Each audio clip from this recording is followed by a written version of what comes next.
Shalom saudara, ketika Rasul Paulus masuk dalam penjara, mereka dimasukkan ke dalam penjara yang sungguh-sungguh gelap, yaitu berada di dalam sebuah goa, dan di situ mereka mendekam. Tetapi apakah mereka menyesal?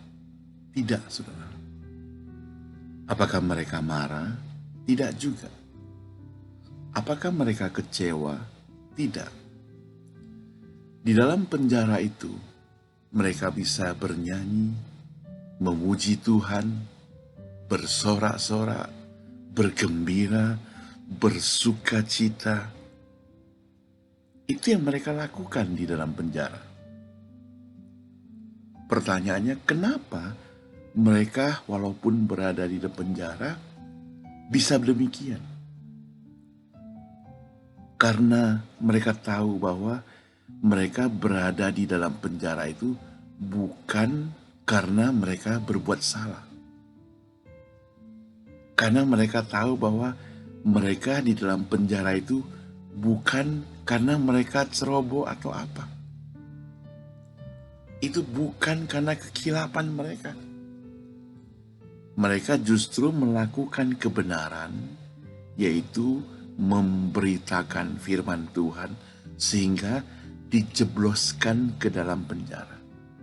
Itu yang dialami oleh Rasul Paulus dan kawan-kawannya.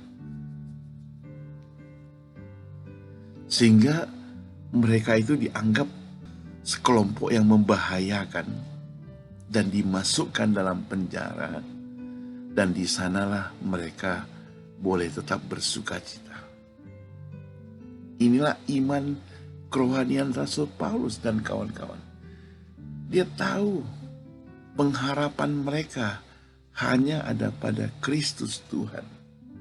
Dan Roh Kudus memberikan penghiburan kepada setiap mereka sehingga mereka bersukacita. Dan apa yang terjadi, saudara? Ketika mereka sedang bernyanyi memuji Tuhan, tiba-tiba pintu penjara itu roboh. Yang menjadi masalah adalah sang kepala penjara. Dia merasa takut sekali. Di tengah kegelapan itu dia pikir dia sudah akan mengalami sesuatu malapetaka. Kenapa? Karena kalau semua narapidana itu melarikan diri, dia pasti dihukum mati. Karena dia bertanggung jawab atas penjara tersebut.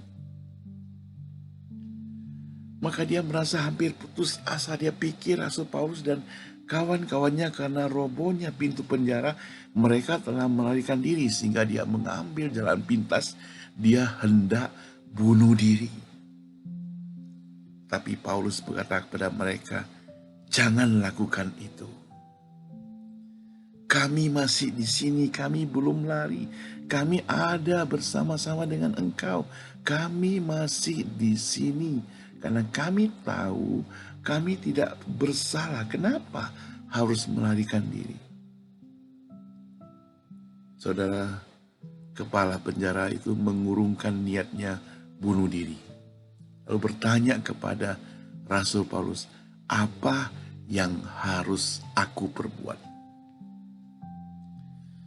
Jawabannya adalah Kisah Para Rasul, pasal 16 ayat 31.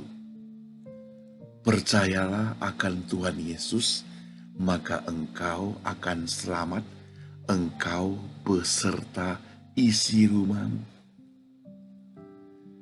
Jadi sebenarnya ketika kepala penjara itu tidak selamat lagi, maka dia perlu percaya kepada Tuhan Yesus supaya dia selamat. Selamat bukan arti selamat dari dunia ini saja, tapi juga selamat di dunia akhirat karena hidup bersama dengan Tuhan Yesus di sorga sana, yaitu dengan percaya kepada Dia. Itu sudah cukup.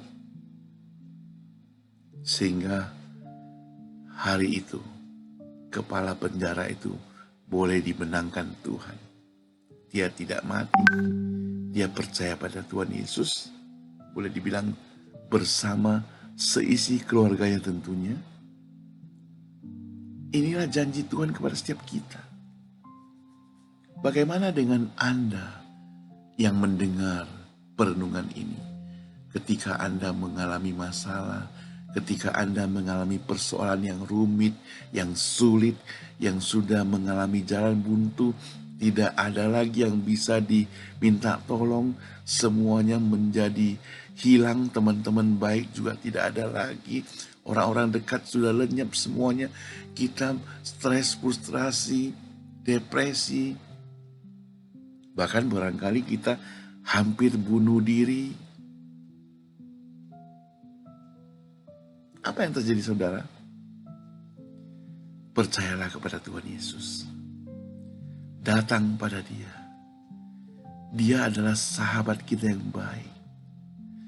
Dia mengerti kita, Dia memperhatikan kita. Dia tidak pernah meninggalkan kita. Dialah Tuhan Yesus. Kasih-Nya tidak pernah berubah. Dari dulu, sekarang, sampai selama-lamanya. Amin, saudara.